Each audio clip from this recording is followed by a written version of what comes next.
اسی وقت یہ جو ترکی کے علاقے ہیں کونیا اور یہ سارا وسطی علاقہ، یہ جو علاقہ ہے ادھر ہلاکو خان اور چنگیز خان نے اپنے نمائندے اور لشکر بھیج دیے ہوئے تھے۔ آفیشیل یوٹیوب چینل کو سبسکرائب کریں اور بیل آئیکن کلک کریں۔ اور مسلمانوں کی سلطنتیں تیرہ و تار تھی، چھوٹے چھوٹے ٹکڑے تھے، الگ الگ چھوٹی چھوٹی ریاستیں تھیں، برائے نام کوئی سلطنت تھی، قبائل تھے، قبیلے تھے، ان کے حکمران تھے، ان کی اپنی چھوٹی چھوٹی فوجیں تھیں، کاروان سرا تھے، صوفیاء کی خانقاہیں تھیں، کوئی مسجدیں تھیں، جداگانہ ماحول تھا۔ اور جب کوئی سلطنت مؤثر نہ تھی تو اس روئے زمین پر لوگوں کے دلوں میں ایمان کی شمعیں صوفیاء کرام کے ذریعے روشن تھی۔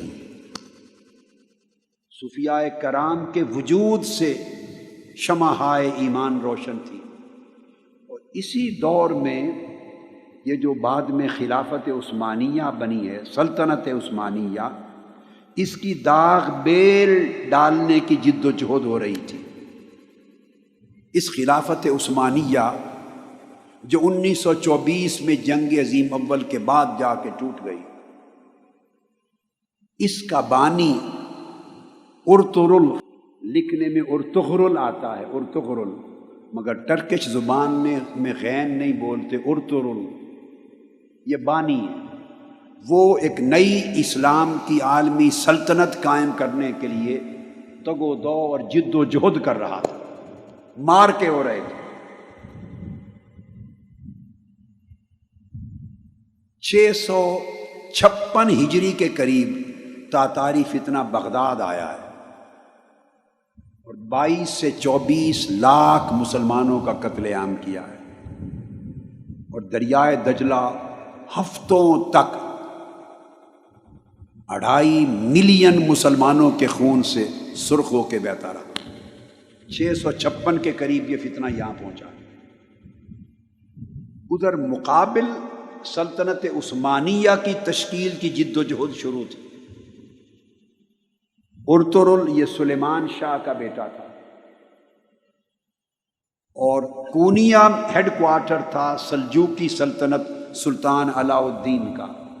اور یہ سلطان علاء الدین جب بادشاہ تھا تو ادھر مولانا روم آباد ہو چکے تھے، کونیا میں سیٹل ہو چکے تھے۔ یہ جو سلطان علاء الدین تھا سلجوقی، اس کی بھتیجی حلیمہ سلطان، اس کی شادی ہوئی ارطغرل سے، جس کو اردو میں لکھتے ہوئے ارطغرل بولتے، ارطغرل سے ہوئی۔ اس کے 3 بیٹے ہوئے، اس کا چھوٹا بیٹا، اس کا نام تھا عثمان۔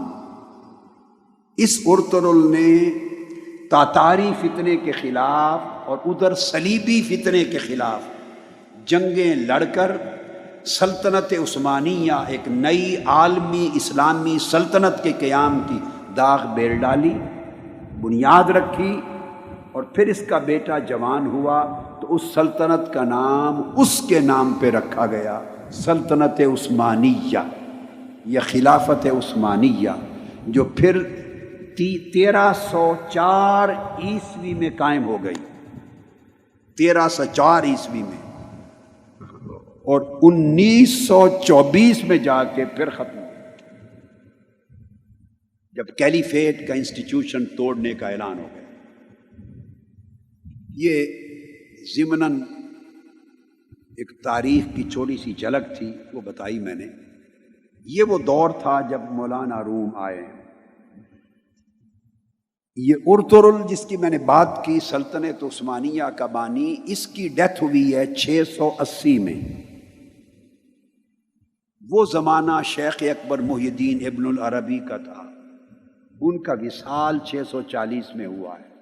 وہ ان سے رہنمائی لیتا تھا قدم قدم پہ سلطنت عثمانیہ کے قیام میں، ٹرکش سورسز، تاریخی سورسز کے مطابق ان کی لمحہ بلمحہ رہنمائی تھی شیخ اکبر محی الدین ابن العربی کی۔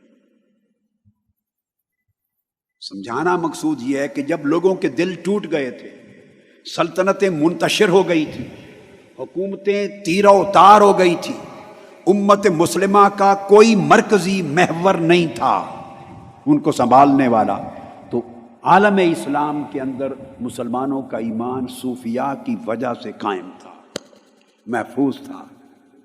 یہ وہ دور ہے جس میں مولانا روم بھی آئے ہیں، اور سلطان شمس تبریز جب وہ کونیا پہنچے تو 642 ہجری میں مولانا روم فقر کی مسند پہ جانشین ہوئے۔ مولانا روم کی وفات 672 ہجری میں ہوئی اور پیدائش 604 میں ہوئی، 604 ہجری میں۔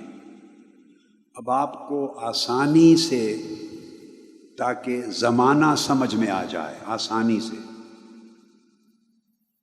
مثال دے دیتا ہوں کہ حضور سیدنا غوث العظم شیخ عبد القادر جیلانی رضی اللہ تعالی عنہ کا وصال مبارک 560 ہجری میں ہوا۔